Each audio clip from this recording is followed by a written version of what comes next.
एक हदीस के मुताबिक जब सरकारे दो आलम सल्लल्लाहु अलैहि वसल्लम से पूछा गया कि इसमें आज़म क्या है, तो आप सल्लल्लाहु अलैहि वसल्लम ने इरशाद फरमाया कि इसमें आज़म 3 सूरतों में मौजूद है। सूरह बकरा, सूरह आले इमरान और सूरह ताहा। ये वो 3 मुबारक सूरतें हैं जिनमें इसमें आज़म पिन्हा है। ये फरमाने मुस्तफ़ा सल्लल्लाहु अलैहि वसल्लम इसमें आज़म की अहमियत को मज़ीद बढ़ा देता है।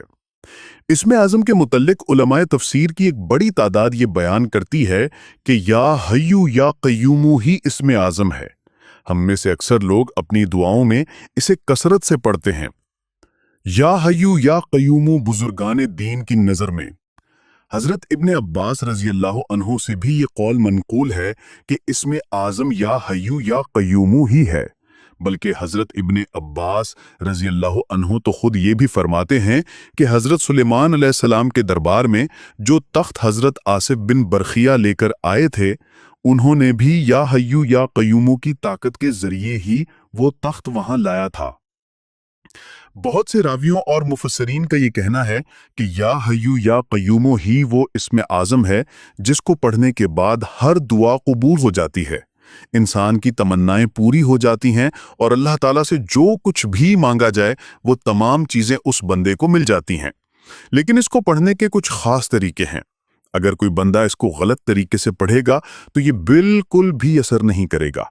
इसके बरक्स अगर इसे सही तरीके से पढ़ा जाए और फिर अल्लाह ताला से दुआ की जाए तो इस बंदे की दुआ 100% कबूल हो जाती है। आइए इस तहरीर में जानते हैं कि या हय्यू या क़य्यूमू को पढ़ने से हमें क्या क्या रूहानी और दुनियावी फ़वाइद हासिल होते हैं और वो कौन सी ताकतें हैं जो हमारे सीने पर खुलने लग जाती हैं और किस तरीके से हमें इसे पढ़ना चाहिए ताकि ये जल्दी असर करने लग जाए। दुनियावी मुश्किलात और परेशानियों के लिए इसमें आज़म का इस्तेमाल। अगर कोई शख्स अपने रोज़मर्रा के कामों में आसानी चाहता है, जैसे कर्ज से निजात, रोज़ी में बरकत, नौकरी का हुसूल या किसी भी परेशानी को दूर करना, तो ऐसे शख्स को चाहिए कि इसे कम से कम रोज़ाना 333 मरतबा पढ़े।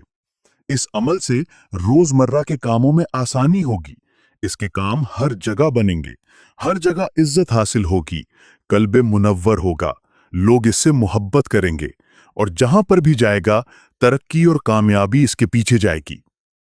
रूहानी ताकतों का हुसूल। अगर कोई बंदा इसके जरिए से रूहानी ताकतें हासिल करना चाहता हो तो उसे चाहिए कि कम से कम 7 दिन का चिल्ला यानी अमल बांधे, 7 दिन की नियत करे और इस दौरान इसे बहुत एहतियात से रहना है, बावुज़ू होना है, नमाजों की पाबंदी करनी है, गुनाहों से दूर रहना है और इसके बाद इसका विर्द करना है। विर्द का तरीका, कम से कम 1100 मरतबा या 1101 मरतबा इसे लाजमी पढ़ें। अव्वल व आखिर 7-7 मरतबा दुरूद पाक पढ़ें, जो भी आपको याद हो। जैसे ही ये विर्द मुकम्मल हो, अल्लाह ताला से हाथ उठाकर दुआ करें। इंशाअल्लाह 7 दिनों के अंदर अंदर रूहानी ताकतें आपके सीने पर उतरना शुरू हो जाएंगी। रूहानी ताकतें ऐसी मिलेंगी कि बैठे बैठे आप सारे वाकयात अपनी आंखों से देख पाएंगे और तमाम राजों का पता चल जाएगा। बीमारियों से शिफा और खौफ से निजात। जो शख्स किसी की बीमारी खत्म करने के लिए पढ़ रहा हो या अगर कोई बीमार हो जिस पर बीमारी असर न करती हो या दवाइयां बेअसर हो चुकी हों, तो ऐसे शख्स को चाहिए कि रात में सोने से पहले 1 गिलास पानी पर या शहद पर या दूध पर या हो सके तो दवाओं के ऊपर इसे 33 मरतबा पढ़कर दम करे। इंशाअल्लाह वो दवाइयां असर करेंगी और उस शख्स को शिफा भी मिल जाएगी। अगर किसी को डर लगता हो या बुरे ख्वाब दिखाई देते हों तो ऐसे शख्स को चाहिए कि 33 मरतबा सीने पर हाथ रखकर पढ़े, दम करे और सो जाए।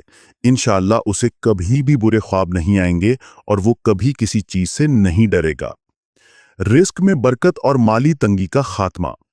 इसके मुतल्लिक ये भी आता है कि जिस किसी घर में कमाई कम हो या रिस्क आता ही ना हो या कमाते तो बहुत अच्छा है लेकिन घर में पैसा नहीं टिकता या घर में कमाई आना बंद हो चुकी हो या सही जगहों पर काम ना मिलता हो या माली तंगी से परेशान हो चुके हों, तो ऐसे शख्स